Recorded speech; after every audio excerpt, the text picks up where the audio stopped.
देश भर में आज देखने को मिल रही है गणतंत्र दिवस की धूम।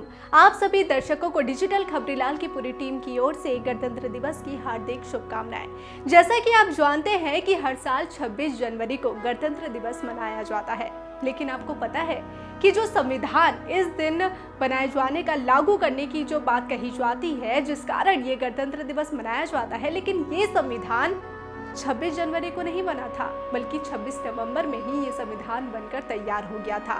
लेकिन आखिर वो क्या कारण है जिस वजह से 26 नवंबर को नहीं बल्कि 26 जनवरी को इसे लागू करना पड़ा? ये जानने के लिए देखिए ये रिपोर्ट।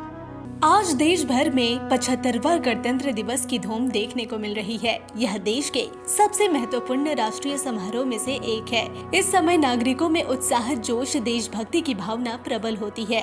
बड़ी संख्या में लोग परेड देखने के लिए राजपथ पर पहुंचते हैं। परेड की शुरुआत रायसीना हिल्स से होती है और वह राजपथ इंडिया गेट से गुजरती हुई लाल किला तक जाती है।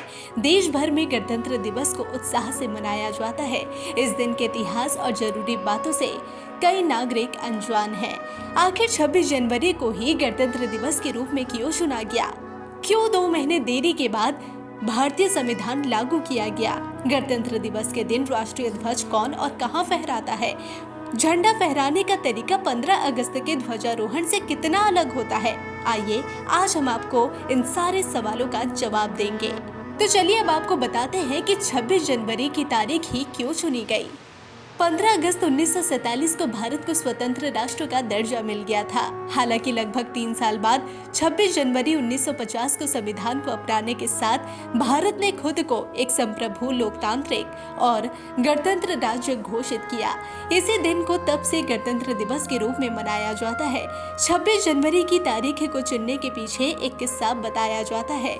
भारतीय राष्ट्रीय कांग्रेस ने दिसंबर 1929 में लाहौर अधिवेशन में ऐतिहासिक पूर्ण स्वराज यानी पूर्ण स्वतंत्रता का प्रस्ताव पारित किया था। इसी कड़ी में 26 जनवरी 1930 की तारीख को पहली बार स्वतंत्रता दिवस मनाया गया। आजादी मिलने के बाद 15 अगस्त 1947 को आधिकारिक रूप से स्वतंत्रता दिवस घोषित किया गया। 26 जनवरी की तारीख के महत्व को बरकरार रखने के लिए इसी दिन साल 1950 में संविधान लागू किया गया, जिसके बाद 26 जनवरी को गणतंत्र दिवस घोषित किया गया। तो चलिए अब आपको बताते हैं कि 2 महीने देरी से क्यों लागू हुआ संविधान। देश का संविधान बनाने के लिए संविधान सभा का गठन हुआ था। इसमें कुल 22 समितियां थी। इनमें प्रारूप समिति सबसे प्रमुख समिति थी, जिसका काम संपूर्ण संविधान का निर्माण करना था। प्रारूप समिति के अध्यक्ष डॉक्टर भीमराव अंबेडकर थे। 2 साल 11 महीने और 18 दिन की मेहनत के बाद दुनिया का सबसे बड़ा लिखित संविधान तैयार किया गया। डॉक्टर अंबेडकर ने संविधान सभा के अध्यक्ष डॉक्टर राजेंद्र प्रसाद को 26 नवंबर 1949 को भारतीय संविधान सौंप दिया, लेकिन इसे लागू करने के लिए 2 महीने की देरी हो गई। तर्क दिया जाता है कि 26 जनवरी के पूर्ण स्वराज के ऐलान के महत्व को कायम रखने के लिए संविधान को 2 महीने बाद लागू किया गया। तो चलिए अब आपको बताते हैं कि कहां और कौन फहराता है झंडा। 1950 में भारत को संप्रभु लोकतांत्रिक गणराज्य घोषित किए जाने के बाद डॉक्टर राजेंद्र प्रसाद ने गवर्नमेंट हाउस के दरबार हॉल में भारत के पहले राष्ट्रपति के रूप में शपथ ली। इसके बाद उनके काफिले ने इरविन स्टेडियम पर 5 मील का रास्ता तय किया, जहां उन्होंने राष्ट्रीय ध्वज फहराया। राष्ट्रपति ने झंडा फहराकर परेड की सलामी ली। इस दिन को बाद में राष्ट्रीय अवकाश घोषित कर दिया गया। संविधान को देखें तो राष्ट्रपति भारत सरकार का संवैधानिक प्रमुख होता है। इस वजह से गणतंत्र दिवस पर भारत के राष्ट्रपति द्वारा राजपथ पर तिरंगा फहराया जाता है। तो चलिए अब आपको बताते हैं कि झंडा फहराने में क्या होता है फर्क।